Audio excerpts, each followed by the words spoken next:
Salut, c'est Coach Bill. On est de retour pour une saison 3 de Coureur.io dans une formule renouvelée. Ici Coach Frank. Évidemment, on poursuit notre mission de vous accompagner dans votre pratique de la course à pied, en étant pertinent, mais surtout en ayant bien du fun. Allô, moi c'est Coach Isa, je suis la petite nouvelle qui se joint à l'équipe. Mets tes souliers, prends tes écouteurs parce qu'on part pour une belle course ensemble.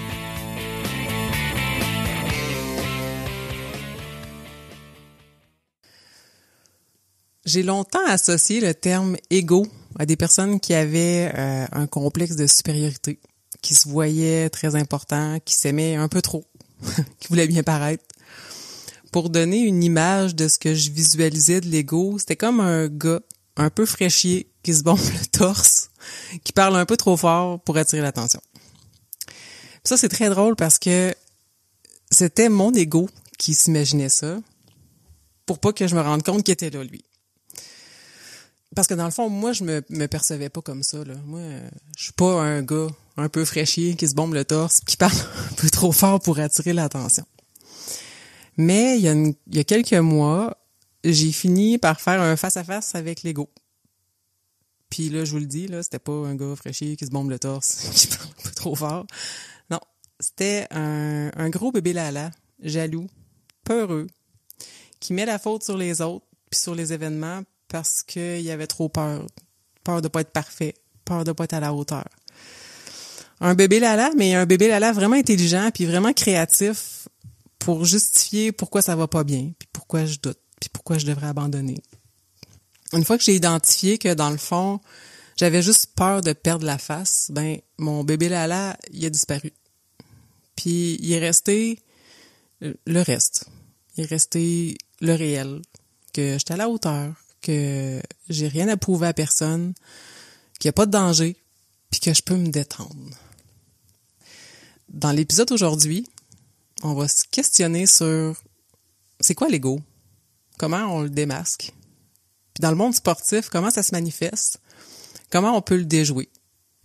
Puis comme piste de solution, ben on va parler de la pleine conscience, puis de quelle façon ça peut être intégré dans la course à pied. Puis aujourd'hui, pour en parler, on a un invité, mais avant de vous le présenter, salut Coach Bill! Salut Coach Isaac, comment tu vas? Ça va bien toi? Ça va très bien. Avec un intro comme ça, j'ai hâte. J'ai hâte parce que je connais pas le sujet. Ça va être vraiment intéressant. Oui. Écoute, après avoir passé une saison et demie, je pense, à préparer les épisodes, là, j'ai du fun, là. C'est moi qui profite puis qui te suis. C'est parfait. J'adore ça. On fait ça. Ouais. Mais avant d'aller plus loin, est-ce que tu as couru cette semaine? Ben oui, j'ai couru cette semaine. J'ai couru à New York City. Oh yes! Central Park. En fait, j'allais courir dans Central Park tôt le matin, un lundi matin. Il y avait plein d'autres coureurs. Pour vrai, c'était comme si on était dans un événement sportif. Il y a tellement de monde qui court à New York, on en croisait ici et là, un peu partout. Fait que, je peux dire maintenant que j'ai une course sur Strava à New York. Puis toi, Coach Bill, t'as-tu couru cette semaine?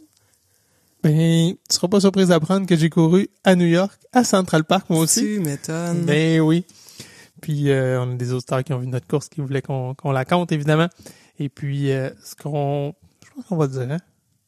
Ah ouais. On prépare quelque chose, c'est très, très embryonnaire.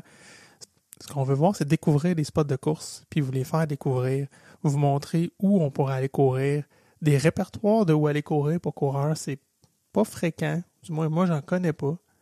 Ce qu'on veut essayer de voir, c'est de s'amuser puis de vous trouver des spots à vous faire découvrir comme ça. Puis fait qu'on est en préparation, on ramasse du matériel, puis écoute, on a commencé fort par Central Park. Tant qu'à commencer, on n'est pas allé à Saint-Boniface, non. Ouais, c'est ça. Mais on va finir par y aller. Oui. Ben moi, c'était ça au départ. Je voulais aller courir. Ben, je me rappelle pas où, mais j'étais allé voir sur Internet, voir quel spot de course il y aurait d'intéressant, puis ça existe pas. Fait que là, on va aller les créer. On va les découvrir nous-mêmes. Avant de commencer, je vais faire un petit retour aussi sur l'épisode de la semaine passée, ton solo. On se demandait, hein, on se questionnait vraiment sur les solos, si ça pognait à date. C'est très populaire, puis je suis content de le lire, puis ça nous offre un format supplémentaire. On a Juliette, entre autres, qui a laissé un commentaire. Tu sais, genre l'épisode de 45 minutes, là, je pense que ça faisait pas 45 minutes qu'il était publié qu'elle nous envoyait un commentaire. Elle l'a écouté vraiment dès sa sortie. Et puis, elle disait qu'elle a adoré ton histoire, que ça l'a touché, puis que ça l'a aidé pour sa motivation. Je trouvais ça franchement inspirant. Sinon, on a aussi Nathalie qui nous écrit quand même souvent, qui a fait un beau commentaire et qui nous a proposé un sujet. Comment être photogénique sur ses photos prises pendant une course? J'avoue que même moi, il va falloir que je fasse un peu de recherche parce que mes photos de course, là, c'est pas toujours élogieux. Faut avoir les meilleurs photographes. Oui, c'est vrai. C'est vrai. Le photographe va aider, mais je sais pas, on a toujours des faces bizarres quand on court. Puis moi, ce qui me perturbe, c'est que même mon patron de course, je le considère bien correct. À chaque fois que je regarde une photo, je me dis, ah mon Dieu, je vois tous mes défauts. OK. Ah oui, c'est Je vais aller dégueulasse. voir tes photos. Ouais, c'est ça. Puis là, ah non, C'est une faudrait que je corrige ci, je corrige ça. Ah ouais? Bref, regardez pas vos photos de course. C'est pas ça. Non, c'est pas représentatif, puis c'est pas très positif. C'est pas les selfies. Non, c'est ça. Ça shake un peu, on va tout croche. On pense qu'on est beau. Non. Ce qui nous amène à notre sujet principal aujourd'hui. Donc, on a un invité, Simon Poulain, qu'on est super content d'avoir avec nous. Simon est enseignant au Cégep Beauce-Appalaches en art, littérature et communication depuis quand même plusieurs années. Et aussi conférencier formateur en communication pleine conscience depuis encore là plusieurs années. Donc, beaucoup d'expérience aujourd'hui. Bienvenue, Simon, sur coureur.io. Et j'ai la question la plus importante pour toi cette semaine. Est-ce que tu as couru? Non, parce que je me suis un peu blessé dans le bas du dos et puis j'ai pris ça un peu plus relax, l'entraînement, mais j'ai quand même joué au golf. Donc une marche de santé et un travail sur soi pour la technique. Je vous écoutais parler de la course et vous avez des coachs de course. Donc il y a évidemment, comme dans tout sport, une certaine technique à développer si on veut perdurer, parce que c'est facile de se blesser, soit à la course, soit au golf, soit dans tous les sports que j'ai fait, parce que Dieu sait que j'ai fait du sport dans ma vie.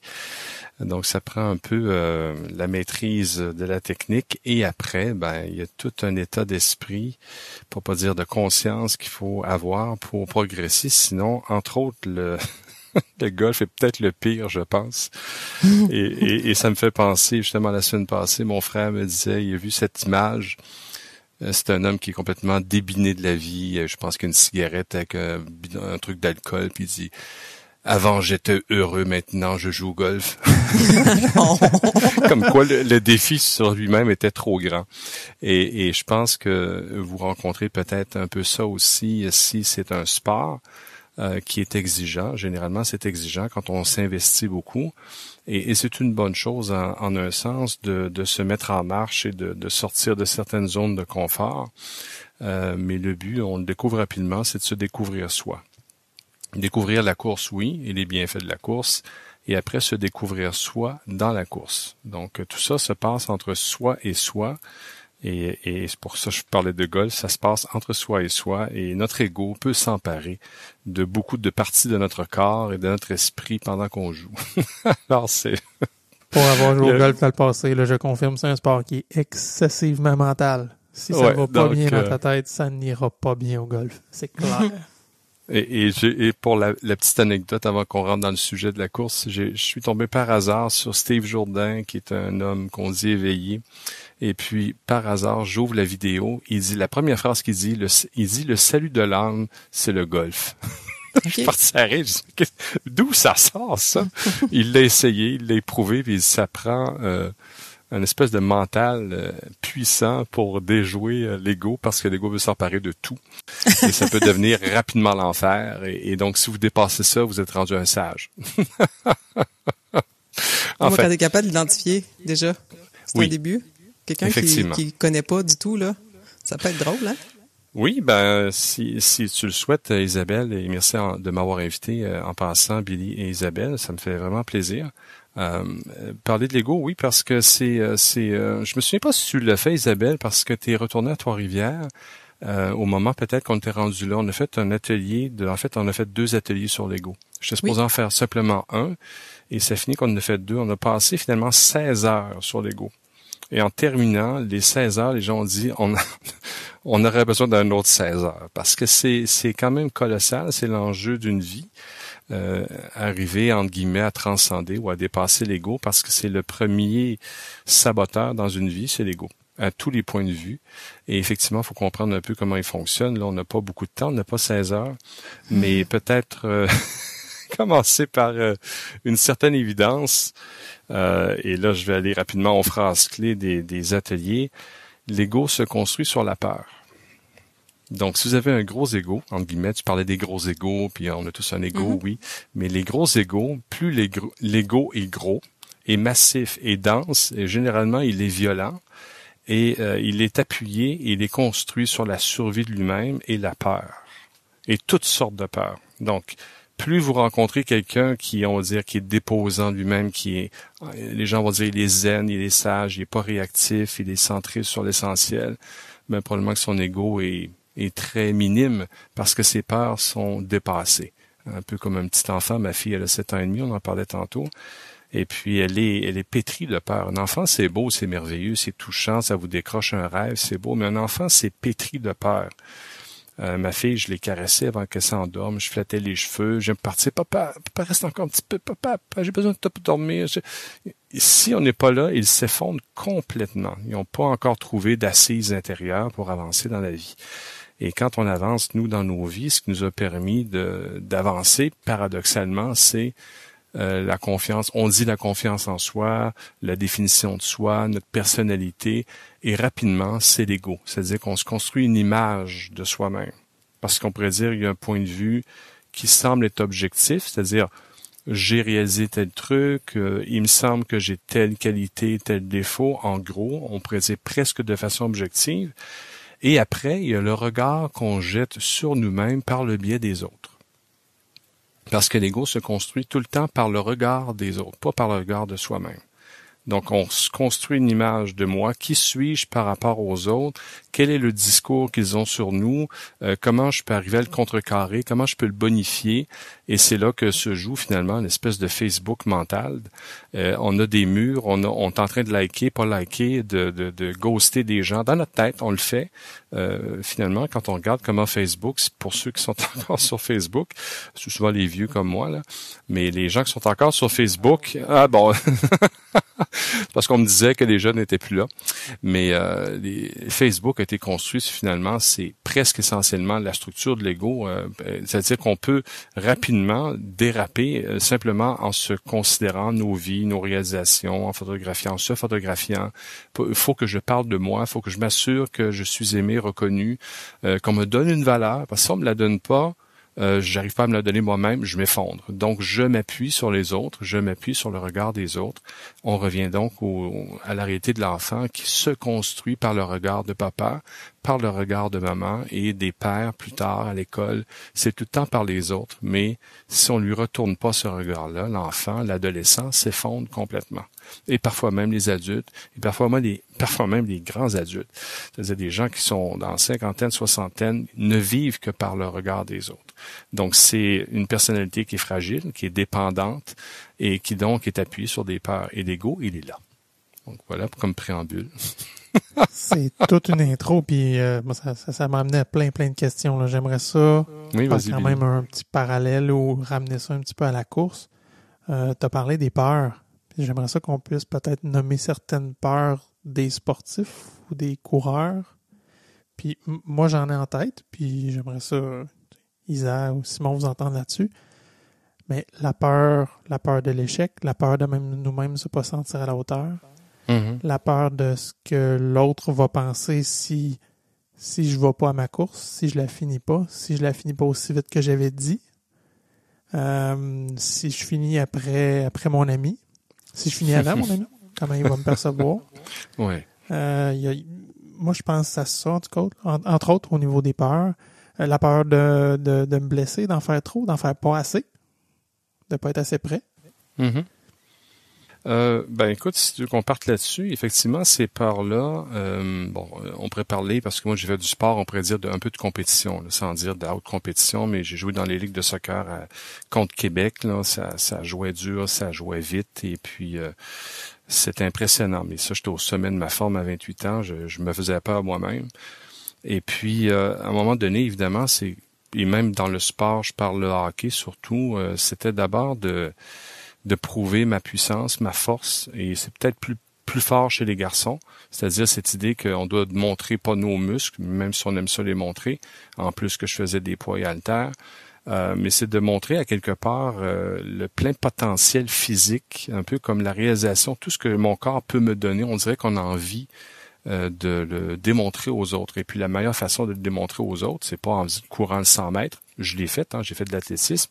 Et puis j'étais un sprinteur né, donc je courais très vite, mais c'est plate, quoi. Tu frappes personne, tu te définis juste par la vitesse, tandis que dans le sport de contact, ce qu'aiment généralement beaucoup les garçons, c'est que là, le corps, c'est le corps à corps. Il y a quelque chose de l'ordre de la prise de lutte, la prise c'est des batailles de coq, finalement. Et puis, pour un temps, on pourrait dire, c'est pas malsain que les enfants passent à travers ça. Et même dans une vie, je conseillais à une amie qui était un peu trop molle, j'ai envie de dire, des fois, au point de vue de l'affirmation de soi, un peu trop molle, un peu trop en retrait, puis quand on lui rentrait dedans, des fois, elle répondait pas. J'ai dit, toi, tu devrais faire de la boxe. Puis elle me regarde, comment ça faire de la boxe? Tu devrais apprendre à donner des coups, puis à générer une énergie où tu t'écrases pas. Puis là, évidemment, quand on prend des entraînements de boxe, on commence pas à se taper dessus. Donc, il y a tout un entraînement physique. Mais c'est pour vraiment découvrir d'abord une première assise physiologique. Quand on n'a pas découvert en soi une assise, on va dire, spirituelle forte dans la conscience, puis qu'on a dépassé l'ego, quand on sait sur quoi s'appuyer, il n'y a pas de problème. Quand on ne sait pas sur quoi s'appuyer, à un moment donné, il faut trouver nos trucs. Et un des trucs, c'est aussi de retrouver la force du corps, la puissance du corps, pas dans le sens puissance, je suis capable de lever 600 livres, mais tout le potentiel physiologique qu'on a, donc d'être en marche. Et tu regarderas tous les gens déprimés qui traversent des crises dans leur vie, arrêtent de bouger. Première des choses qu'ils font, ils arrêtent de bouger, s'écrasent, et se mortifient, ils commencent à avoir de la mousse bleue qui pousse sous leurs pieds, ils bougent plus, sont dans un coin, ferment les rideaux, ils deviennent des plantes, okay? Qui vont mourir d'ailleurs.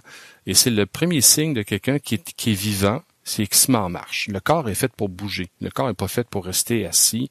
Tout le monde connaît je dis ça, mais c'est peut-être plus dans les gens qui m'entourent, connaît les séances de 10 heures de méditation par jour sur 10 jours, 2 semaines, 40 jours. C'est beau, rester 10 heures en méditation, c'est génial, mais on n'est pas né pour être en posture de méditation. On est né là, puis on vit une vie, le corps est investi, donc on ne peut pas vivre à côté de son corps. Donc, être en mouvement, les enfants le prouvent, ils veulent bouger. Et même s'ils se pètent la fiole, puis ils se font mal, ils se relèvent, puis ils continuent, ça fait partie inhérente, on pourrait dire, quasiment d'une vie humaine, c'est de bouger. Donc, d'être en mouvement. Ça, c'est pour le corps. Après ça, on pourrait s'étirer. Là, évidemment, on n'a pas le temps pour les modules. Mais au niveau de la relation aussi, c'est de bouger. Il faut être en relation, il faut bouger, il faut communiquer, il faut que ça bouge. On ne peut pas rester dans des eaux stagnantes, dans un monde connu, tout le temps dans des références qui me rassurent. À un moment donné, il faut dépasser ça. Il faut se péter la fiole. Donc, Isabelle, tu as laissé glisser, tu as fait tantôt une petite affirmation. Tu as dit, je suis tombé face à face avec mon ego. Tant mieux. Tant mieux, il n'y a rien de plus beau. Et puis, Billy, quand tu soulignais, à un moment donné, les gens, est-ce que je cours pourquoi? Je veux m'affirmer. Puis, à un moment donné, on peut se blesser, on prend des mauvaises décisions. Il y a toute une question. Puis, quand vous êtes avec des adultes, je pense de ce que j'ai vu avec les photos, c'est juste des adultes pour l'instant qui font de la course. Comme je le disais au début pour le sport, le golf, n'importe quoi, mais toute expérience de vie, le but, c'est la découverte de soi. Et là, ça a l'air paradoxal, parce que mais c'est contradictoire avec je me mets des limites. Je veux dépasser des limites, je me mets des objectifs, pas des limites, je me mets des objectifs. Non, c'est pas incompatible, mais maintenant, c'est à un moment donné, et puis j'ai fait du cross-country, donc j'ai fait de la course assez intensément.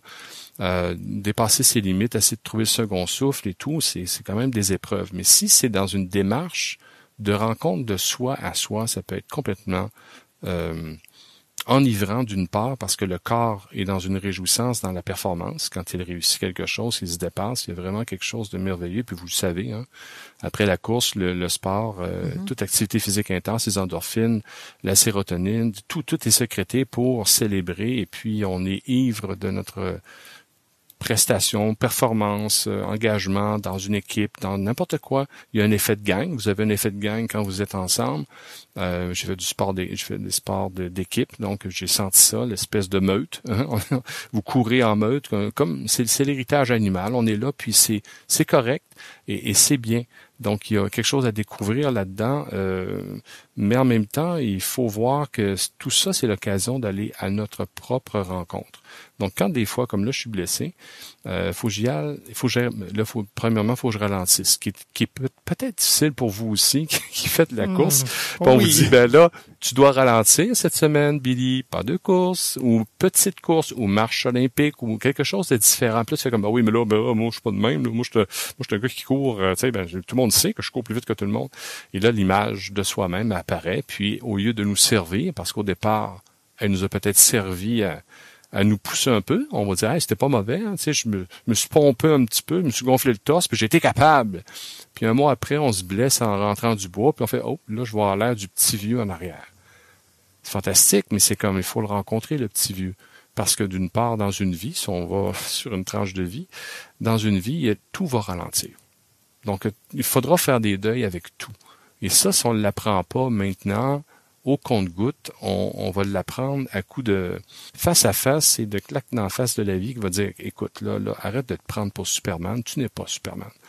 T'as la joie, t'as le privilège d'avoir un corps, là, on peut dire vous êtes entre 35 et 50 ans, je pense, les gens peut-être un peu plus jeunes qui courent. Il y a la santé qui est au rendez-vous, on célèbre ça, faut le faire, et puis, à un moment donné, on va être obligé de passer à autre chose. Et profitons de la vie quand on peut, puis quand il y a des rencontres avec soi-même qui nous obligent à être alité, en béquille, sur un plâtre, ben là, c'est comme ralentis, Simon. Ralentis, Billy. Viens te rencontrer dans une autre image de toi-même, qui est une image du réel, qui est, je suis mortel, je suis limité, et puis à un moment donné, je vais être un peu moins performant.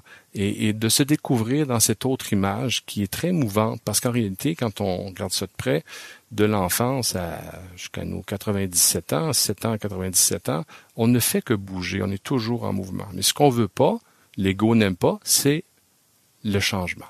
Je veux garder une image de moi, je suis performant, je suis hot, j'ai été capitaine de mon équipe de hockey, capitaine de mon équipe de soccer, j'ai toujours été capitaine, parce que je suis le top, tout le monde le sait, je suis le top, et puis à un moment donné, je suis plus le top. Même je commence à être un petit vieux. Puis là, j'ai mal aux genoux, puis j'ai mal au dos, puis là, je suis rendu que les petits jeunes en arrière me dépassent, puis là, j'ai de la misère. Bienvenue. Bienvenue à face avec toi-même pour te dire, regarde, c'est ça la réalité. Et quand on embrasse ça, quand on accepte de vivre un petit deuil momentané, parce que c'est pas pour une vie toujours, des fois des blessures comme moi, c'est temporaire. Et puis, je vais retomber à encore être capable de performer, entre guillemets, au point de vue de mon corps à 58 ans. C'est des rencontres qui transforment une vie. Puis si on les a pas, on se transforme pas. Puis l'ego, comme je vous disais, il n'aime pas la transformation. Il aime ce qui est rigide, ce qui est fixe, ce qui est contrôlable, mais ça pourrit la vie puissance 10 en très peu de temps. Je suis d'accord avec toi, tu sais. Puis, comme tu disais, quand on commence à courir, justement, je pense que les gens le disent, ils changent quand ils se mettent à courir, à pratiquer le sport, la course à pied, sortir de leurs vieilles habitudes, des mauvaises habitudes, puis là, être crime, tu découvres que t'es capable de courir 1 kilomètre, 5 kilomètres, 10 kilomètres, puis là, tu deviens performant, tu deviens bien, puis t'es pas nécessairement dans l'ego, tu peux être fier, puis tu sais, c'est tellement sain, comme tu le disais, t'as une gang, t'as un réseau social, c'est super trippant.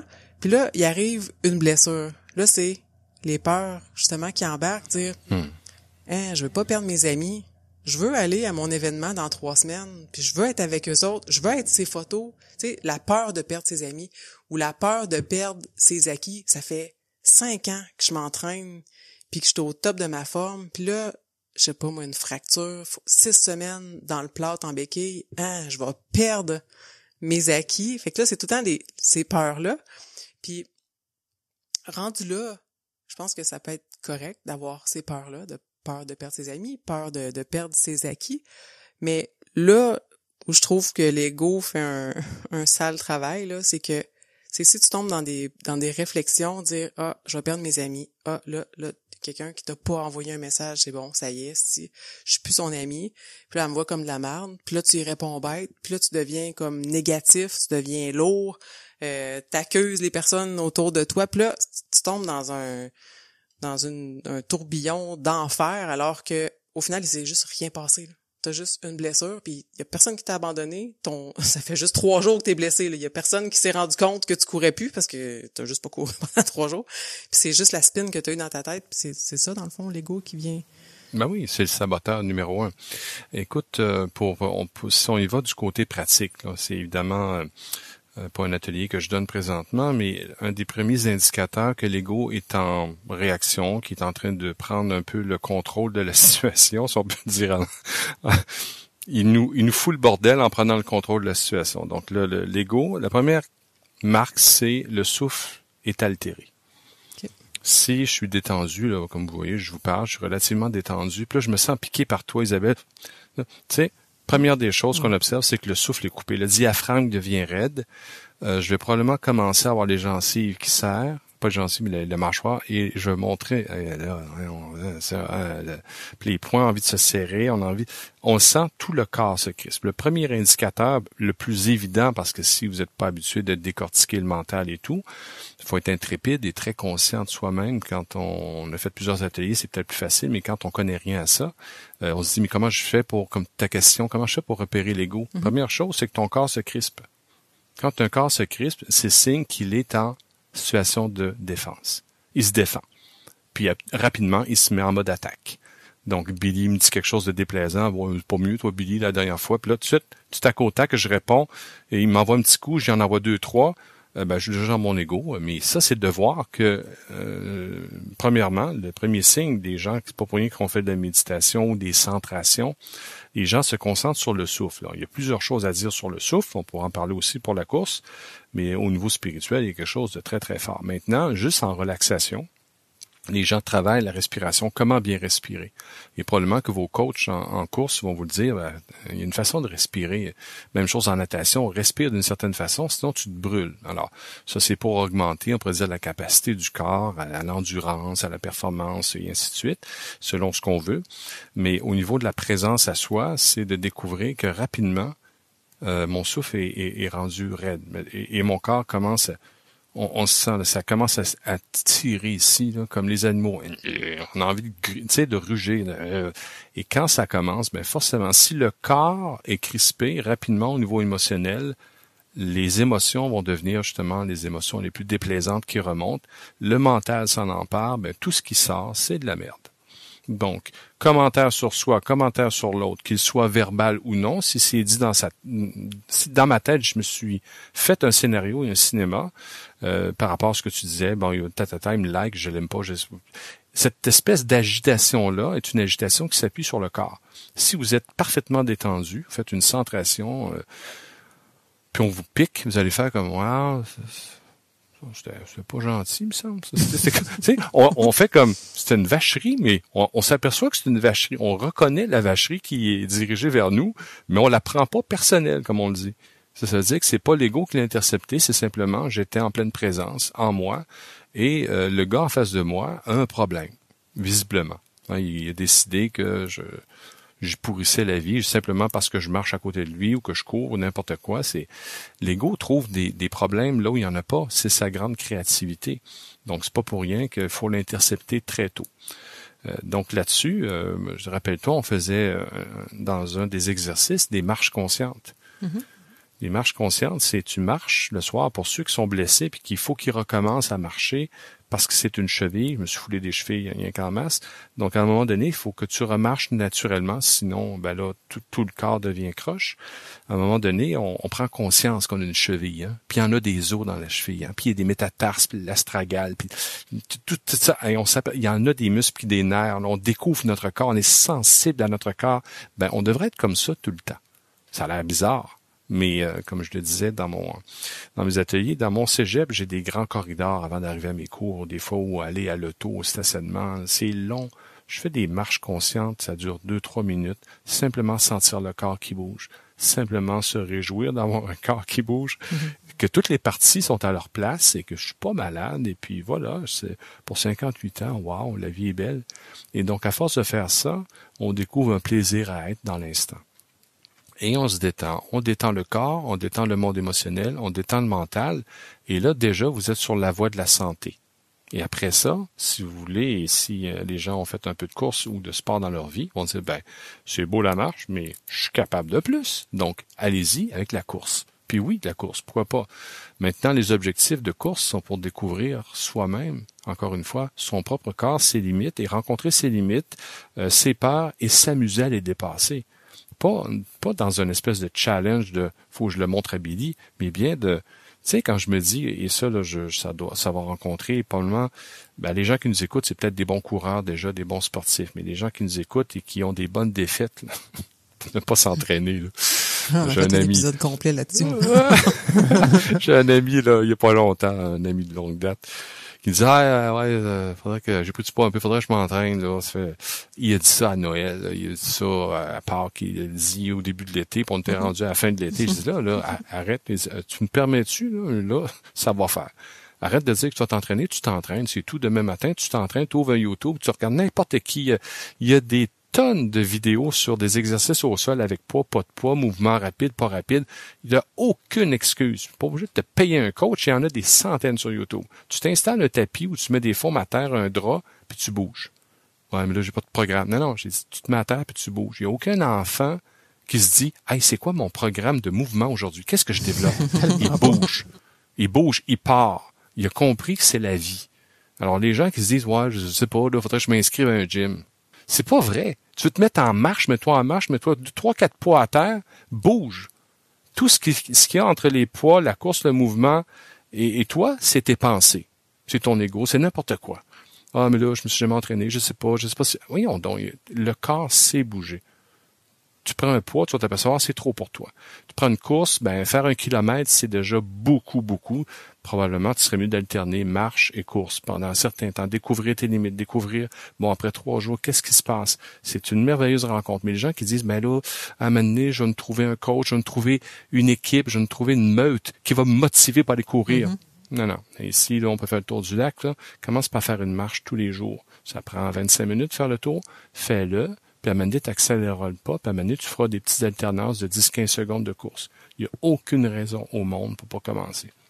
Je pense que naturellement, c'est ça, les gens qui débutent la course, là, qui n'ont jamais couru avant, vont le faire un peu dans le sens d'un enfant, vont dire j'ai couru un bout, puis après ça j'ai marché, puis là, j'ai couru, puis j'ai marché, puis là, hey, je suis fier de moi. Fait que là, d'une fois à l'autre, c'est ce qui se produit, mais quand tu tombes avec une blessure, tu dois arrêter.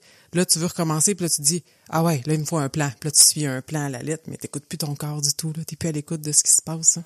Un plan, je veux dire, peut-être qu'un coach qui s'est blessé souvent aurait des bonnes indications, des bons conseils à donner, mais après ça, le coach, ce qu'il va donner comme plan de rétablissement pour conquérir la mobilité dans une partie, tout ça, ben, tu le suis, mais au rythme de ton corps. C'est tout. Puis ça, c'est important parce qu'encore une fois, j'insiste beaucoup là-dessus. Il faudrait que la course ne soit pas le but de la course. Oui, tellement. Tu vois? On va les jouer. C'est ça qu'il faudrait faire. Exact. C'est si vous avez un esprit presque enfantin en le faisant, on s'aperçoit que le corps libère une énergie incroyable. Pour se réparer, parce que le corps qui aime bouger se répare plus rapidement. Un corps qui n'aime pas bouger ne se répare pas rapidement.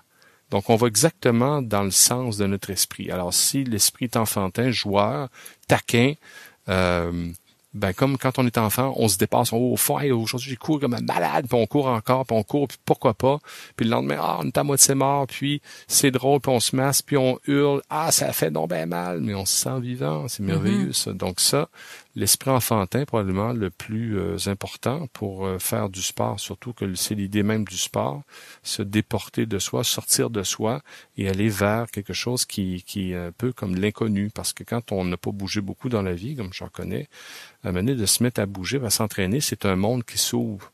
C'est comme, mon Dieu, à cette heure, je peux me mettre en mouvement, je découvre un plaisir que je n'avais pas connu. Donc, il faut aller à la rencontre de ça, mais l'enfant, même s'il est pétri de peur, son image de lui-même, avant 7 ans, du moins, n'est pas très, très élaborée. Il y en a une, mais pas très élaborée. Tandis que nous, en vieillissant, la quantité de contacts qu'on a eu et les médias sociaux aidant, on a une image de soi qui est trop lourde parfois. Et on oublie vraiment, vraiment que bouger, c'est pour s'amuser. Il doit absolument, nécessairement avoir du plaisir dans chaque mouvement. Si c'est pas le cas, ça veut dire que c'est l'ego qui s'est emparé de votre corps. Vous êtes possédé. Ça fait plusieurs fois que tu nommes les médias sociaux, puis au niveau de la course, il y a un média social qui est très présent, qui est Strava, qu'on a affectueusement nommé l'hostie de Strava de marde, parce que ça fait à peu près juste ça. Tu sais, c'est justement, tu dis, ma course va apparaître sur Strava, quelqu'un va voir que j'étais moins vite qu'hier, ou que, j'ai fait moins de sorties que la semaine passée, j'ai pas atteint mon kilométrage mensuel que je m'étais dit. Ça, c'est vraiment générateur de pensées négatives, souvent. Plus souvent, je pense que ça peut être motivant. Pour certains, ça va l'être, mais c'est très, très insidieux, je trouve, comme média social. Là. Tout à fait. Ben, je sais pas exactement de quoi tu parles, mais je veux dire la Strava, tout ça, mais oui, le processus en soi, comme ce que tu viens de dire, est probablement la clé, là. C'est d'abord, c'est un enfant, ben oui, tu vas me dire, un enfant se compare un peu aux autres. Oui, d'accord. Mais à quelque part, nous, on a un peu la sagesse de, quand on vieillit, de dire, écoute, je reconnais ce qui n'est plus un amusement et je devrais arrêter. Quand on sent, encore une fois, je reviens au corps, quand on est heureux et joyeux, on est léger, le corps bouge de façon très fluide. Et quand on ne l'est plus dans notre tête, le corps devient tout crispé partout. Et là, on le voit mentalement, ça se met à déraper. Donc, il faut retrouver partout, je pourrais faire le tour de milliers d'affaires qu'on devrait faire avec amusement et légèreté, parce que c'est la marque d'un esprit sain. À partir du moment où quelqu'un est trop mindé, trop stiff, on sent, on est à côté, on fait comme il est à moitié fou, il tue ses speeds, sa coke, qu'est-ce qui se passe avec lui? C'est comme une lâche prise, t'es en train de te construire un ego qui va te tirer dans le fond d'un puits sans fond. Et c'est pas pour les sportifs qui font vraiment du haut niveau, là. C'est des dépressions majeures parfois qui vivent. Tu dis, mon Dieu Seigneur, je me rappellerai toujours Caroline Brunet, si je me trompe pas, en kayak ou quelque chose comme ça, dans les années 90. Elle a eu la médaille d'argent. Puis elle a dit, c'est la plus grande déception de ma vie. Oui, hein? Puis là, j'ai fait comme, c'est une minute, là, t'es aux Olympiques, le monde entier, ou presque t'a vu. Ouais. T'avais un temps, oui, apparemment que t'avais le temps pour gagner l'or, mais ce jour-là, t'as performé exactement comme le réel, c'était ça. Et l'autre était peut-être un peu plus en forme, un peu plus joyeux.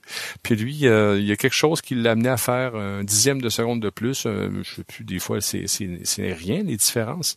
D'autant plus que quand j'ai regardé récemment la nage et tout, c'est des centièmes, des fois des millièmes de secondes qui séparent les deux nageurs. Mais je veux dire, on est à moitié fou, là. Je veux dire, ça n'a pas de sens. Tu viens pas me dire que tu gagnes une médaille parce que tu as fait 1 centime de plus que moi. C'est d'un ridicule. Même pas, là. C'est ça. Et si le but, c'est de passer sa vie, essayer d'aller gagner 1 centime de seconde, je sais pas où est ton plaisir. Je sais pas. Et c'est pas pour rien qu'il y a des dépressions post-olympiques, d'une part, mais post-compétition. C'est pour ça que j'aime beaucoup les sportifs qui ont du fun. Même dans l'élite, là, il y en a qui ont du fun. Ils sont peut-être très demandants par rapport à leur corps et leur vie, mais on sent qu'il y a une petite case à quelque part qui font comme garde. Au fond, là, hey, on s'amuse. Il y a de la joie. Il y a de la joie là-dedans, parce que s'il n'avait pas, je peux pas passer, les golfeurs peuvent passer 1000 balles par jour à frapper. Tu dis 1000 balles par jour? Il faut que tu aimes ça. Tu peux te minder et dire, ouais, moi, je me donnais des objectifs, moi, le réussir, mon 1000 balles par jour. Oui, mais ton corps va te détester dans 5 ans, puis il va te le faire sentir. Donc ça, c'est rester fluide. Si vous faites de la course, vous le savez, à un moment donné, c'est de sentir que le corps, faut qu'il bouge, faut qu'il soit libre, faut sentir ses articulations. Il y a vraiment une rencontre avec le corps, point. Et si on rentrait plus en pleine conscience, ben c'est l'instant présent. Il y a quelque chose de merveilleux d'être dans cet instant-là. Il est supposé avoir une réjouissance quasiment à chaque pas. C'est comme on saute. Hein, c'est des petits sauts, c'est des petites pertes d'équilibre. On retrouve l'équilibre, on marche. J'ai fait du cross-country, donc on rentre dans le bois. T'es comme un petit gars, tu rentres dans le bois, c'est fascinant. On devrait avoir un sourire affiché tout le long et en finissant encore plus, avec une bonne bière après. Et ça devrait être un lieu de réjouissance. Et puis pour ceux qui vivent des difficultés, ben c'est le moment pour ceux qui n'ont pas de difficultés d'être empathique envers les autres. Et puis voilà, à un moment donné, ça va être mon tour. C'est moi qui vais me péter la fiole, puis je vais avoir l'air d'un petit vieux. Puis à un moment donné, il faudra en rire. Parce que si on n'en rit pas, on en pleure longtemps. De quelle façon, mettons? Si je me fais prendre au piège, là, puis que là, je tombe dans l'ego, là, j'ai une course, là, que ça n'a pas bien été, j'ai mal, j'ai l'impression que je suis en échec, puis là, tu sais, je suis partie dans une spin, puis mes 5 derniers kilomètres, là, tu sais, je me suis dit de la merde tout le long. De quelle façon tu me dirais pour m'en sortir? Qu'est-ce que je peux faire? quand je m'en Voilà, rends compte. c'est un peu tard pour intervenir. De se surprendre avec une telle stratégie, déjà, c'est dur parce que si tu es rentré dans une stratégie de l'ego, un ego crispé, c'est comme demander à quelqu'un qui est déjà dans sa réactivité très forte, l'adrénaline dans le plafond, le cortisol, par ouais, tu dis hey, respire, calme-toi, respire. Il va te tuer, tu sais, il a besoin de décharger tout ce qu'il y a en lui. Un peu comme quelqu'un qui est en colère, un enfant qui est en colère, qui est pas reconnu, qui à un moment donné, il tape dans tout, il casse tout. Pourquoi? Parce qu'il faut que ça sorte. Ça fait trop mal. Donc, il y a quelque chose au niveau de la douleur. Il n'arrive pas à le gérer, il est trop jeune, il comprend pas ce qui se passe, donc il est impuissant. Donc, c'est certain qu'à un moment donné, le corps qui est en effervescence, en ébullition, tu peux pas dire à quelqu'un qui est à moitié fou, sur le bord de péter sa crise, de respirer, il va se demander de quoi tu parles. Mais c'est une culture à avoir. Donc, de pair avec, disons, le sport, la course ou n'importe quoi, il faudrait vraiment cultiver ça au départ, en partant, avant de partir. C'est comme dans quel esprit j'entre dans la course. C'est quoi le rendez-vous ici, là? C'est la gang, oui, c'est je veux me dépasser un peu, oui, mais ça s'arrête là. Faut que tout de suite j'intervienne. C'est très, très dur de se ressaisir. Et quand l'ego nous a pris par le col ou par le nez puis nous amène où il veut, soudainement dire ah non, tasse-toi, non. Et ça fait longtemps qu'il te mène par le bout du nez. On peut pas le. Faut, ce qu'on on en parlait tantôt, mais faut vraiment changer l'état d'esprit. Pourquoi vous faites ça? Pourquoi vous faites de la course? C'est vraiment de se demander. Avant la course ou avant la course tous les jours? Pourquoi tu vas avant? courir? Pourquoi avant? Mais avant de commencer à t'entraîner, mais tu peux le faire pour n'importe quoi. On l'a vu en atelier. Pourquoi tu interviens dans la discussion? Qu'est-ce que tu cherches? C'est-tu ton ego? C'est toi? Es-tu en train d'apporter de la paix ou tu es en train d'amener de la confrontation, de la tension? Qu'est-ce que tu génères chez les autres, en toi? Donc, ça pourrait être la même chose pour la course. Là, on se donne un défi pour la course. Qu'est-ce que je vais chercher demain dans la course? Ben, je me suis donné un défi personnel. Je m'en fous un peu du défi personnel. S'il y en a un, tant mieux. OK, ça va, tu me donnes un petit défi personnel. Mais es-tu prêt à ne pas... ce que tu parlais tantôt, tu as dit le mot échec. J'arrive pas à comprendre qu'on puisse vivre un échec dans une démarche qui est supposée être de la réjouissance. Tu sais, j'ai eu un échec aujourd'hui, je me suis pas assez réjoui. Il y a personne qui a jamais dit ça. Tu sais? Non, on se dit plutôt, hey, là, je vis ça, si j'ai pas ça, je suis pas heureux. Man, c'est la meilleure, tu t'en vas vers la maladie mentale, c'est tout. Elle est légère, tu finiras pas à l'hôpital, mais elle est légère, mais c'est de la maladie mentale, parce que c'est pas de la santé intérieure, c'est pas du tout de la santé. C'est je m'en vais rencontrer des gens. Wow, j'ai une gang. Je vais avoir plein de sourires. Ils vont peut-être faire beau en plus, parce que j'imagine vous courez des fois puis il fait pas nécessairement beau. Mais même là, courir à la pluie, c'est le fun. Tu sais, à un moment donné, on peut toujours trouver une raison de dire, ben, c'est de la merde parce que, ou encore, dire, mais je reviens à la base. 1, je suis vivant. 2, j'ai un corps, ça va bien. J'ai une gang. Je peux courir. Après, je sais pas, on fait une activité. Je sais pas si vous allez prendre une bière comme les golfeurs. On prend une bière après. Il y a une occasion, il y a des rencontres humaines qui sont au-delà de la course. Donc, c'est toute la perception de ces, comme je vous disais tantôt, la phrase clé, c'est le but de la course n'est pas la course. Dans cette course-là que je parlais tantôt, tu sais, souvent ça va émerger au moment où il y a une douleur, là, tu sais. Mettons, je cours, puis là, je me mets à avoir mal à ma cheville, puis là, c'est là que l'ego va embarquer. De quelle façon je pourrais aborder cette douleur-là? Va à la rencontre de ta cheville. OK. T'as un problème avec Billy, qu'est-ce que tu fais? Tu l'évites ou tu vas le rencontrer? Vas-tu régler quelque chose si tu lui dis « Oh, moi, je parle pas pendant une semaine. » Ah non, ça n'a rien à faire. C'est lui qui avait tort, de toute façon, ça fait 2 ans que je dis, puis là, tu te parles dans ta tête, tu lui parles pas, tu règles rien, il est tendu, il est crispé, t'es crispé, vous êtes crispé, il n'y a plus rien qui marche. C'est la même chose avec le corps. T'as mal à quelque part, va à la rencontre. Tu sais, là, présentement, je fais des tonnes d'exercices d'assouplissement pour la hanche et tout.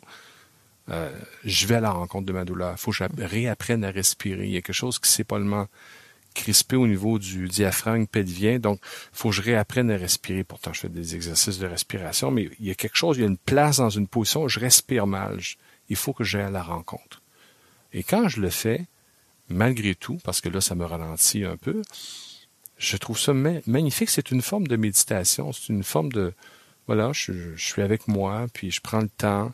Et c'était des rencontres très douces avec moi de dire, mais regarde, on y va. Puis généralement, je détends beaucoup ma hanche en le faisant, puis je peux me mettre à faire mes activités. J'ai pas repoussé, là, tu sais, j'ai une boîte pliométrique, là, je fais des jumps. Là, j'ai stoppé ça parce que à un moment donné, c'est là que ça faisait un petit peu mal. Mais il y a comme une occasion d'aller à son propre rythme. Le corps nous dit, tiens, ralentis, viens à ma rencontre. C'est comme quand on est grippé, on est malade, tout ça, c'est comme le corps te dit pas accélère, il te dit ralentis. Les gens qui sont en épuisement professionnel, qu'est-ce que le corps nous dit et le mental? Ben, à quelque part, ça devrait être ralenti. Et non pas donne un coup de gaz sur la plaque de glace, ça marchera pas. Là, c'est tu te déposes et c'est comme ça qu'on va réaligner un peu, on va retomber sur les rails et là, on va pas repartir à neuf. Transformer généralement parce qu'on n'est plus le même. Quand on est allé à la rencontre de soi dans toutes sortes de choses, on n'est plus le même après. Le couple n'est plus le même non plus quand il s'est rencontré dans une discussion. Hop, il s'est transformé, l'autre s'est transformé, on est rendu ailleurs. Ça bouge, on est en mouvement. Je reviens à la pleine conscience. Tu disais que tu fais des marches de pleine conscience entre ta voiture puis ton local où tu t'en vas au cégep.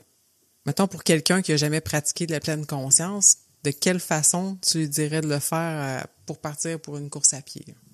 Ben, à partir, on peut partir du moment où tu te donnes, disons comme moi je pars au golf, là. À partir du moment où je dis, bon, là, je me prépare à partir au golf parce que là, le match va être dans 1 heure. À partir du moment où je commence à me changer, okay. Tu commences déjà à dire, là, c'est une rencontre avec moi, puis ma gang.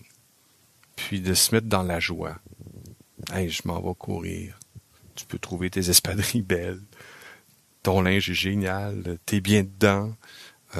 Tout de suite, tu es en train de voir que c'est merveilleux ce qui se passe là. Puis tu vas avoir généralement, j'espère que vous avez du plaisir quand on fait de la course, même s'il y a un défi physique, il y a quand même une espèce de plaisir, des réjouissances, surtout que vous le faites pas seul. Parce qu'il y en a qui courent puis sont seuls. Hein. Moi, je me suis entraîné longtemps seul. Courir, tu pars, tu vas faire 10 km tout seul. Tu pars pour 1 heure et quart. C'est de la grosse course. Mais j'avais pas de jeune, je m'entraînais pour être plus performant dans les autres sports. Donc la course était là pour servir le sport. C'est plus tard j'ai découvert le plaisir vraiment de peut-être au soccer. Quand on est sorti des ligues très compétitives, on est devenu une gang de, je sais pas comment dire, on a pété un plomb, on est devenu très comique. On se déguisait avant les matchs, on faisait des chansons pas rapport au début, au lieu de faire des cris d'équipe de on faisait des French cancans. Quand l'équipe adverse marquait un but, on y faisait un French cancan pour les féliciter. Le monde nous regardait, mais c'est quoi ces gens-là? Mais ils s'apercevaient que nous, peu importe ce qui arrive, on est dans la réjouissance. Et c'est des souvenirs ineffables. Je me souviens de tout le monde, on s'en rappelait, tu sais, tel match, on a fait ça. Quand il y a de la joie, on s'en souvient tout le temps. Donc, pour les moindres petites choses, c'est toujours de se mettre dans la joie, puis de la petite réjouissance, parce que c'est pas nécessairement des grandes réjouissances d'aller courir ou d'aller faire un sport, mais en même temps, c'est une façon de s'émerveiller, de même, moi je suis dans la reconnaissance, souvent la gratitude, j'ai encore une bonne santé, je peux faire plein de choses, j'ai des relations, on est chanceux, on est dans un pays qui est pas en guerre, financièrement ça va, écoute, on est privilégié, on est très, très, très privilégié, même s'il y a des manques ici et là, si ça on le voit pas, on voit ce qui manque. On voit que, justement, j'ai mal à la cheville, je cours pas aussi vite, sa photo, j'étais pas très beau, puis, mon Dieu, ça me rappelle ma fille, la semaine passée, on était sur le quai. Bon, je sais que les filles, vous avez un peu plus de misère avec les araignées que les gars. Bon. Mais là, c'est quelque chose dans le cerveau reptilien qui date de quelques millions d'années, faut croire, mais bref. Et donc, on vient pour rentrer à l'eau, puis là, elle voit une petite bébite sur le bord de l'escalier. Papa, une pipite! Puis là, je la regarde, premièrement, elle est à peu près 1 million de fois plus gros que la bibite. J'ai dit, il y a une bibite là. Mais Charles-Yann, regarde ici. Là, le ciel. Là, et tout là. Il n'y a aucune autre bibite. Dans tout cet espace-là, il n'y a pas de bibite. Mais tu vois la bibite là qui t'arrête. Impressionnant, hein? Puis elle me regardait. Ouais, c'est ça. Maintenant, tu peux regarder la bibite puis te dire, tiens, j'ai un problème. Mais c'était pas de problème. Tu as décidé que tu avais un problème. Et donc, avoir mal à la cheville, mal à la hanche, ce n'est pas un problème. Ça, c'est la version de l'ego. Tu as un problème. Tu pourras plus performer, tu pourras plus me sécuriser dans mon image que je me suis donnée, construite, sur la peur. Donc là, on est en état d'urgence, DEFCON 1, DEFCON 2, la panique totale. Ça y est, ma vie est compromise. Mais mon Dieu, Seigneur du bon Dieu. Tu sais, quand j'ai vu ma fille faire ça, la petite bébite, j'ai dit, c'est tellement ça, l'ego. Il est bâti sur des peurs, puis aussitôt qu'il y a une petite bébite qui dépasse, ça y est, c'est la fin du monde. Puis il se justifie d'être en colère. Il faut se surprendre en train de dire, mais tiens, ma vie est gâchée parce que non, notre vie n'est pas gâchée. Elle est différente, mais elle n'est pas gâchée. On avait tantôt comment on peut courir en pleine conscience. Je fais un petit retour, puis oui. J'ai absolument pas ces connaissances-là, mais la semaine passée, j'ai fait un test. J'ai couru, j'avais besoin de calme. Je me suis mis vraiment une liste de musique que j'aime beaucoup. Puis, je suis tombé sur une chanson en particulier.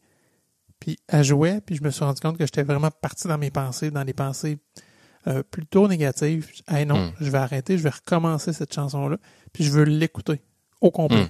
Je veux écouter les paroles, je veux sentir la musique, je veux profiter de la vibe de cette chanson-là. Après 5 fois que je l'ai reparti, j'ai abdiqué. Parce que je l'écoutais, j'étais rendu à peu près 30 secondes, 1 minute, je repartais dans mes pensées. Ouais. Quand j'en prenais conscience, je dis non, je repartais la chanson, je veux l'écouter, cette chanson-là. Puis je me suis rendu quand même plus loin à chaque fois, mais je suis pas arrivé à la faire au complet. Puis j'ai décidé d'être indulgent avec moi-même aussi. Dire, hey, regarde, ça sera la prochaine fois. Puis c'est pas grave. Mais c'est ça, ce moment-là m'a quand même fait prendre conscience c'est difficile de se concentrer sur une chose comme ça puis de pas partir dans ses pensées. Là. Mais en fait, l'idée, c'est pas qu'il faut pas penser, avoir des pensées, c'est surtout de pas être amené par le bout du nez par ses pensées. Les pensées sont un peu compulsives, on peut pas vraiment les arrêter. Maintenant, tu peux ralentir le processus mental. Donc, qu'est-ce qu'on fait quand on pense? Souvent, c'est qu'on privilégie une image dans notre tête. On le sait, notre cerveau peut générer des tonnes d'images parce qu'on en a des milliards d'emmagasinés. Et ça part seul. C'est vraiment une cassette où ça se répond. Une image en amène une autre, une histoire, une émotion. Et puis là, on est un petit peu perdu dans nos rêveries. Ça nous fait quitter le réel. C'est un peu comme quelqu'un qui, de façon très grossière, pendant que tu parles avec ton amoureuse, t'es sur ton cell, tu checkes s'il n'y a pas quelque chose qui est rentré, juste 1 seconde, 2 secondes, 5 secondes, ce sera pas long. Puis là, tu continues la conversation. La personne en face de toi, elle fait comme, on dirait que je suis pas là. On dirait du moins, je suis important, mais à temps partiel. Donc, rupture avec ce qui est la vie, et rupture avec le réel, parce que ce qui donne de l'énergie et de la vitalité, c'est de vivre dans le réel, pas de vivre dans l'imaginaire. Donc, s'il y a des pensées qui viennent, soit elles viennent, on les laisse passer, et puis on remet les yeux, on se remet ça devant les trous pour se dire, regarde, pendant que je cours, là, il y a du monde, il y a de la vie, il y a de la beauté à voir. Je constate ça, je prends conscience de mes sensations, mon corps, mon souffle, mon cœur, mon rythme.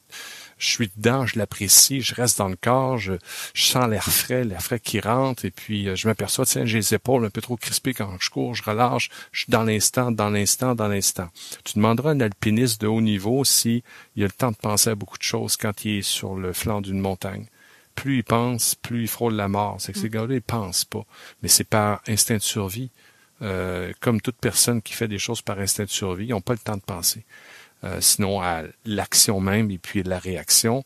Ce que le sport m'a amené, un peu comme le hockey, quand on joue, puis ça joue vite, c'est des fractions de secondes. Si tu me demandais pendant que tu joues, tu pensais à l'école, j'ai pas le temps de penser à l'école, pas le temps de penser à ma blonde, à ma mère, j'ai pas le temps de penser si j'ai-tu des placements dans la vie, qu'est-ce que je vais faire à 30 ans, j'en ai aucune maudite idée. Là, c'est comme le prochain qui passe devant le but, j'y arrache la tête, parce que là, il essaie de déranger mon gardien. Moi, ma job, c'est de clairer devant du net. Puis là, je me battais là-dedans, c'est comme, là, t'es dans l'instant, un peu comme je parle des alpinistes, mais là, c'est un peu violent, mon affaire, tu le vois, là. C'était de la compétition. Mais à un moment donné, on s'aperçoit qu'on peut se retrouver dans le même genre d'activité, pas le hockey, parce que le hockey est un peu violent, l'alpinisme ou la course, où c'est entre toi puis toi que ça se passe. Vous faites pas de racing, Billy contre moi, puis let's go, on court un 100 mètres, on fait un jogging. Et puis, si tu vas vraiment à la rencontre de ce moment-là, à un moment donné, on vit dans l'activité, dans le mouvement, les mêmes états de conscience que les méditants retrouvent. C'est-à-dire un espace ou des moments où les pensées sont tellement peu présentes que l'état de conscience est tellement vaste qu'à un moment donné, on dirait qu'on voit plus large. On dirait qu'on voit plus de couleurs. On dirait qu'on sent plus. Tiens, je sens. On dirait qu'on sent plus son corps. Et puis tout ça amène un état de joie. De mon Dieu, je suis donc bien dans l'instant. Je suis donc bien groundé. Je suis pas dans ma tête. Puis quand on n'est pas dans sa tête, on est comme des enfants. On a du fun. Parce que c'est de quitter le réel qui nous tue. Ce que font les dépressifs, je reviens à ça parce que tout le monde a traversé des périodes dures. Quand on est dépressif, on passe 98,9% du temps à penser. On bouge pas, on mange plus, on est dans un coin, puis on pense, ça vire. On se vire des images dans la tête. Quelle est l'utilité de ça? Rien, mais on le fait pareil. À un moment donné, il faut découvrir que c'est une forme de maladie mentale, puis il faut se sortir complètement de ça. Donc, à tous les dépressifs, sortez courir avec la gang. Bougez. Ça va vous ancrer dans le réel. Oui, non, mais ça t'ancre dans le réel. C'est quand tu cours, tu peux plus penser. C'est comme, et si tu cours dans le bois, en cross-country, tu te foules une cheville, tu te tues, tu rentres dans une racine, t'es mort. Et c'est bon, ça. À un moment donné, les gens qui font du sport, puis je l'ai fait beaucoup, là, quand tu finis ça, on dirait que tu as des moments, je pense que les gars, c'est peut-être plus fort. Je dis ça de même, là, mais j'ai observé les gars après une game de hockey, tout ça, c'est comme, il se passe rien dans la tête. On est tout légumes. On est bien, tu sais. Pourquoi? Parce qu'on a vécu pendant un certain temps en dehors des pensées. On gérait le réel, que le réel. Même si c'était des enjeux de compétition un peu, on était juste on avait quelque chose de facile à manier. Et ça fait du bien énormément au mental. C'est pas pour rien que les gars, beaucoup, aiment bouger pour se vider la tête. Les filles, il y en a beaucoup qui le font aussi, qui aiment bouger. Il y en a qui parlent plus ou qui font des activités qui sont plus mentales. Ça peut être dangereux. À un moment donné, de laisser trop d'espace à la non-action. Faut vivre dans le corps. Faut se mettre en marche à n'importe quelle vitesse. Au rythme de son corps, s'écouter, se rencontrer. Puis le corps nous redonne beaucoup quand on va à sa rencontre. C'est vrai que quand on va à la rencontre de soi-même, tu sais, dans mon épisode solo, je parle justement d'analogies que j'arrive à faire avec la vie par rapport à la course à pied, puis que je me suis positionnée sur c'est quoi le rôle de la course à pied finalement dans ma vie, parce que tu sais, moi je me suis inscrite dans le défi des demoiselles, puis l'objectif c'est de ramasser des fonds pour les centres d'hébergement pour femmes victimes de violences conjugales. Fait que c'était comme la façon de faire partie d'un groupe, puis bon, je courais. Mais là, la course à pied m'apprend à me découvrir, m'a amené vers le podcast, m'a amené justement à faire découvrir plein d'endroits merveilleux, comme aller courir dans Central Park à New York. Il y a de la joie, là. Pour vrai, tu sais, c'est pas le même enjeu, tu sais, malgré que c'est difficile, malgré qu'il y a des défis, là, vraiment, ça m'apporte de la joie d'aller courir. Tu sais, si je vais courir demain matin, même s'il n'y a pas d'événement, je le sais que c'est pour quelque chose qui m'apporte de la joie au final. J'espère. Ben, tu dois être en santé physique et mentale. Oui, c'est ça. Parce qu'on le voit, les gens qui s'entraînent pour s'entraîner, pour développer le corps, ils ont rarement un sourire sur le visage. D'ailleurs, il y a beaucoup de gens qui s'entraînent. Des fois, je vais au gym, au cégep, puis ils s'entraînent, puis ça sourit pas. On dirait que c'est lourd. Tu sais, c'est comme je dois forcer. Oui, mais tu devrais être dans un élan de joie de my God, c'est intéressant de se donner des défis physiques. Pourquoi pas? Pourquoi pas? Ça peut vraiment être amusant. Et sortir de là comme waouh, c'était un bel entraînement, j'ai aimé ça, j'aime sentir mon corps après. Mon corps a l'air joyeux après. C'est bizarre, mais on dirait que toutes les particules de mon corps sont comme yeah! Ah ouais. Ce qui est pas tout à fait faux. Hein? Quand on se met en marche, le corps, il guérit, comme on disait, ben des bobos. Puis ça nous donne énormément d'élan pour vivre le quotidien. Parce que c'est quand même des défis d'être parent, d'avoir une job X, Y, Z. Moi, je suis devant une classe, je suis tout le temps devant une trentaine d'étudiants.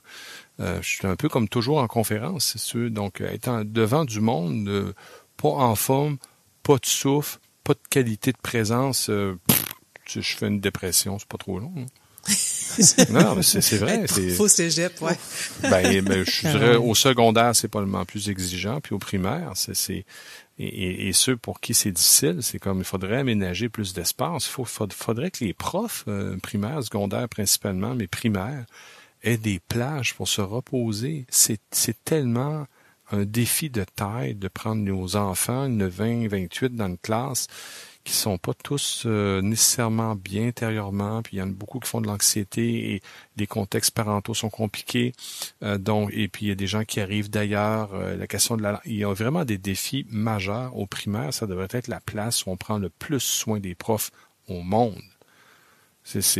Oui, l'université c'est important. Oui, au cégep c'est important. Oui, au secondaire c'est important.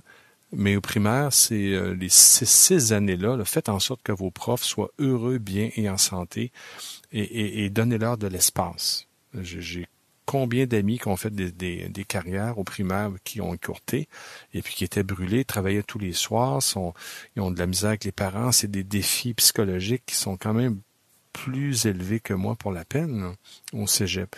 Donc, il faudrait faire bouger tous les profs, les faire se relaxer.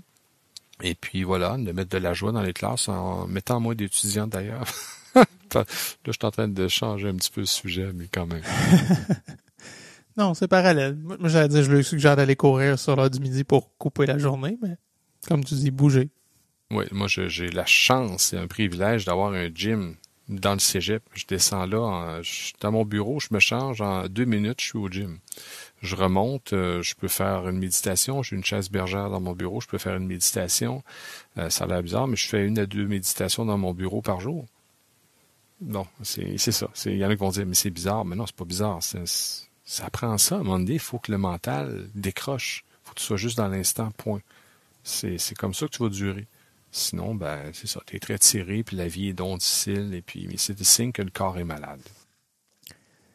Je suis comme toi, je travaille dans un cégep aussi, puis j'ai accès à ça, gym, douche, vestiaire. C'est magnifique. Je trouve ça magnifique, puis on en a déjà parlé. Les employeurs qui nous écoutent, sincèrement, offrez ça à vos employés, des lieux pour favoriser le sport, favoriser le mouvement, leur permettre de faire leur sport, pour après ça, la douche, ou peu importe, ou même des lieux, comme tu dis, calme, c'est-tu pour aller méditer, lire, mais vraiment là, d'avoir cet espace-là, c'est fabuleux. Oui. Alors, non, il y a plusieurs milieux de travail qui, c'est plus moderne, évidemment, comme stratégie, mais qui vont inclure vraiment des salles de gym en se disant, il faut que les gens puissent décanter quelque part. Parce qu'on demande de plus en plus dans tous les cadres de travail partout, on se dit, les gens, il faut que ce soit performant. Oui, mais performant, oui, mais je veux dire, donne-moi un contexte pour que je performe. Je peux pas performer et ne jamais prendre soin de moi à travers ça. Sinon, c'est comme de vivre en apnée. Tu vas toffer 30 secondes, puis après, ça se met à déraper. Hein. Donc, il y a des espaces de transition, faut ventiler et revenir au corps est la plus grande des sagesses. Marche consciente, course si vous pouvez, mais marche consciente pour ceux qui n'ont pas la forme ou en vieillissant. Faites marcher le monde, sortez-les dehors, contact avec la nature, contact avec le réel, rencontre avec des gens. Toujours, c'est magnifique ça de voir des regroupements comme ça. Je vois des fois les mamans là, qui font de la poussette en patin, toutes sortes d'affaires. Tu sais, c'est comme ils se rencontrent puis ils bougent ensemble. C'est bien ça. Faut sortir de ce marasme-là parce que quand le corps est pas en mouvement, le reste ne l'est généralement pas. Ça limite d'aller courir, mais de pas entrer en contact avec son corps. On va pas retrouver cet effet-là. Fait que c'est important de le faire en conscience quand on va le faire aussi. Hein. Y a-t-il des points qu'on n'a pas abordés que tu aimerais rajouter, Simon? Écoute, si tu me parles, si vous avez du temps, moi j'ai jusqu'à demain, j'enseigne à 8h. Je sais pas, on peut toujours se parler. Non, écoutez, parce que moi j'ouvrirais sur la pleine conscience, mais là vous voulez, je pense, un peu me cantonner dans la course. Mais c'est certain que je peux sortir de ça. Parce que la question que tu m'as envoyée, c'était la question, la proposition était autour de l'ego. C'est certain qu'encore une fois, sur ce plan-là, il y a beaucoup à dire, mais c'est un travail qui peut se faire, évidemment, pas pendant le concours, c'est pas le temps de se poser ces questions-là, mais au niveau de ce qu'on a dit au tout début, c'est un rappel, l'ego se construit sur les peurs. Donc les gens, s'ils veulent faire un bout de chemin, c'est de découvrir qu'est-ce qui constitue leur peur dans leur vie. Il faut regarder ça et y faire face. Et là, quand vous grattez un peu, vous dites, mais finalement, tout ce que je fais, c'est pour éviter de rencontrer ces peurs-là. C'est pour éviter, comme on dit, de perdre la face. Et à chaque fois, on a l'impression qu'on va perdre quelque chose, qu'on va se diminuer. Et à un moment donné, c'est simplement de découvrir. C'est dur, mais c'est simple. C'est de découvrir que c'est faux. On s'effondre. En apparence, dans notre tête, on s'effondre. Dans la tête, on dit « je m'effondre ». Mais pour les gens de l'extérieur, il n'y a absolument pas question d'effondrement. Si moi, tout à coup, j'accepte mes limites, disons, j'arrive plus à courir aussi vite, aussi bien, parce que peut-être qu'un bout de temps dans ma tête, dans le regard des autres, je vais avoir l'impression qu'ils vont dire « ah tiens, il commence à être vieux, hein? » Bon. Et là, ça me joue. Puis à un moment donné, on s'aperçoit que l'autre le pense même pas. Et qu'en fait, c'est une invitation à voir, encore une fois, c'est simplement une illusion. Je diminue pas parce que je cours moins vite. Il n'y a rien qui diminue. Mon corps donne le maximum selon là où je suis rendu. C'est extraordinaire. Puis dans 2 ans, il va être rendu là, je donne son maximum. Peu importe le regard des autres, les statistiques des autres, moi je m'aperçois que je vais à une certaine limite qui est raisonnable, et puis que ça corresponde ou que ça corresponde pas aux autres, à quelque part, là, c'est le temps de dire j'en ai rien à foutre. C'est entre moi puis moi que ça se passe. Pour ça, je parlais tantôt de ça. La course n'est pas le but de la course. La course, c'est un prétexte pour aller se rencontrer et se découvrir. Si vous partez avec ça, déjà là, l'ego, il fait comme oui, mais là, mes défis, puis là, mes objectifs, puis mon plan, puis mon planning, puis mon coach, qu'est-ce qu'il va dire?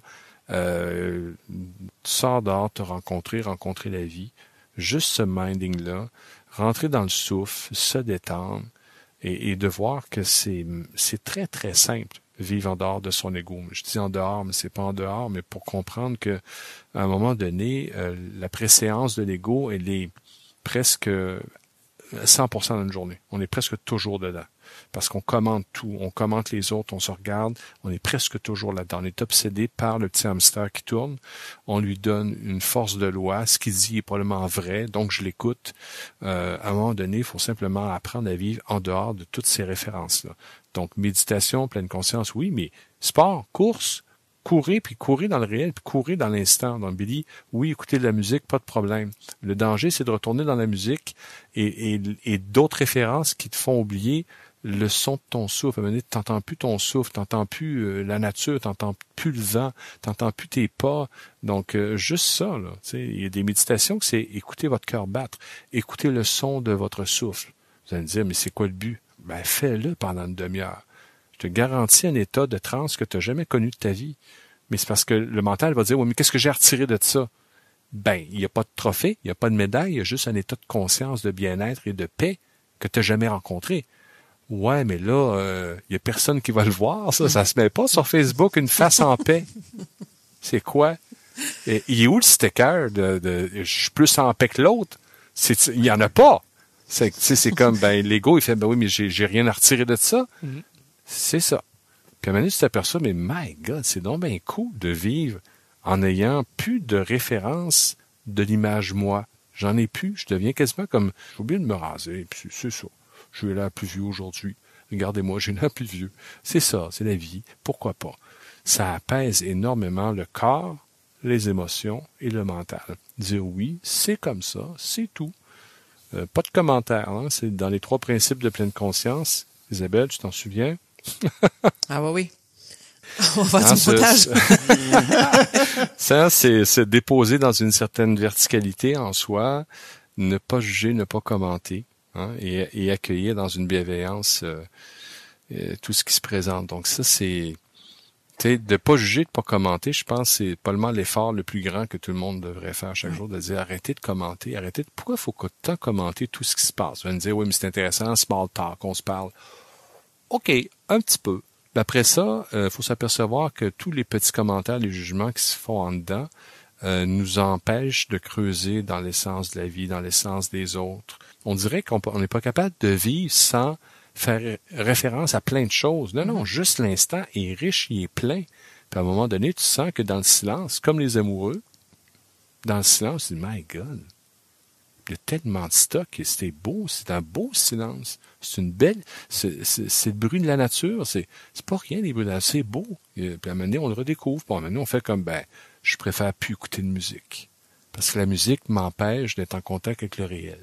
Elle me ramène dans des souvenirs qui me sécurise. Des fois, c'est pratique. Des fois, ça peut être utile. Mais à un moment donné, tu t'enlèves tout. Les méditants qui méditent pas avec la musique. Pourquoi? Parce que ça les ramène à la mémoire. La mémoire se construit sur qu'est-ce qui m'est utile pour avancer dans la vie, surtout au niveau de l'ego, de l'identité. Donc, je vais aller chercher des patterns, des références. On retombe dans, je vais mettre une chanson triste un peu, ça va me rappeler Lucie. Ah oui, dans ce temps-là, Lucie, dans les années 90, j'étais tellement heureux. Ça, la musique peut faire ça. Il y a des pièges des fois à ça, mais c'est des stratégies qui peuvent aider. On le fait en relaxation. Des fois, on met une petite musique calme. Mais il faut connaître aussi le silence par moment. Donc, c'est un autre c'est un autre chapitre, le silence. Non, moi, je pense que je vais l'explorer. Ma prochaine course, ça va être dans le silence. Oui, et c'est bien d'essayer autre chose, de pas toujours être... là, je sais pas pour vous, là, mais je vois des photos des fois qui passent. La gang, tout ça, il y a comme peut-être toujours les mêmes référents. Des fois, c'est bien d'avoir d'autres référents. D'aller courir, comme tu disais, ailleurs. OK, courir ailleurs, courir seul. Qu'est-ce que ça donne? Qu'est-ce que ça fait? Changer de type de course. Je fais tout le temps le même type de course où je parle les mêmes trajets. J'essaie autre chose. Je vais dire, ouais, mais je suis moins performant. Par rapport à quoi? Par rapport à quoi? Donc, tu vois, c'est encore, on revient à, est-ce que la course est le but de la course? Non, le but, c'est de vivre une rencontre avec moi, la vie. Puis la course est un prétexte heureux, pratique, utile, qui bonifie beaucoup de choses dans ma vie, mais c'est pas le but de ma vie. Quelle belle phrase de fin. Hein? Ouais. Je pense que... Mais beau wrap-up, Simon, merci. Ça fait plaisir. J'ai beaucoup apprécié la discussion. Tu nous as été très, très généreux. Et puis, je pense que ça va être un bel épisode pour apprendre, pour aider justement nos auditeurs à se recentrer. Là, je te dis tout de suite, il y en a beaucoup qui nous écoutent en courant. Fait qu'ils seront pas dans le silence, mais bon, ce sera pour la prochaine. Salutations à tous. Rentrez bien dans votre corps, dans le ressenti, célébrez la joie d'être en mouvement. C'est pas banal. C'est le mot que je vais retenir, là. C'est le mot joie. Je pense que c'est une clé importante pour plein de personnes. Sur ce, est-ce que tu as quelque chose à plugger à nos auditeurs? Plugger, écoutez, je fais, puisque je travaille encore, je suis pas encore à la retraite et que j'ai un enfant, j'ai quand même un horaire, je peux pas donner des tonnes d'ateliers, ça va venir quand je serai à la retraite, mais déjà, il y en a un à Saint-Georges, mais là, c'est loin Saint-Georges pour les gens, probablement qui sont plus vers Québec, Trois-Rivières. Un peu partout, je te dirais. Un peu partout, OK. En tout cas, bref, s'il y en a qui veulent se joindre à nous, c'est dans le mois de septembre, il faudrait m'écrire, aller à communicationpleineConscience.net ou .com. Vous allez voir mon site, mes informations sont là. Il y a les modules qui sont expliqués. Mais là, je suis pas hyper actif là-dessus parce que j'ai peu de temps. Mais déjà, l'atelier en est un. Et de temps à autre, je suis invité à des conférences. Justement, dans le coin de Trois-Rivières, j'en ai fait 2 l'année passée ou l'autre année. Shawinigan, pas Saint-Boniface, c'est-tu Saint-Boniface? Oui, ça se peut. C'est ça, Saint-Boniface. Et puis, je me promène un peu comme ça, mais si les gens sont intéressés d'en savoir plus sur la pleine conscience, ils peuvent m'écrire aussi. Okay. C'est sur demande, tes conférences? Admettons là, qu'il y aurait des auditeurs qui font comme « Hey, nous autres, on veut ça à tel spot. » Ah oui, ça peut se faire, ce soit des organismes qui me demandent, et puis sinon, c'est un groupe. Des fois, c'est des retraités d'un groupe une fois, j'ai eu des professeurs retraités qui m'ont invité. Donc, il y a toutes sortes de monde qui m'invitent. Et puis, je vais probablement le développer plus, comme je le disais à la retraite, dans 2 ans. C'est-à-dire des formations, je l'ai faites aussi en ligne à cause de la pandémie. J'ai découvert la possibilité de donner des ateliers, des méditations en ligne, ce que je pensais pas tout à fait vraiment possible.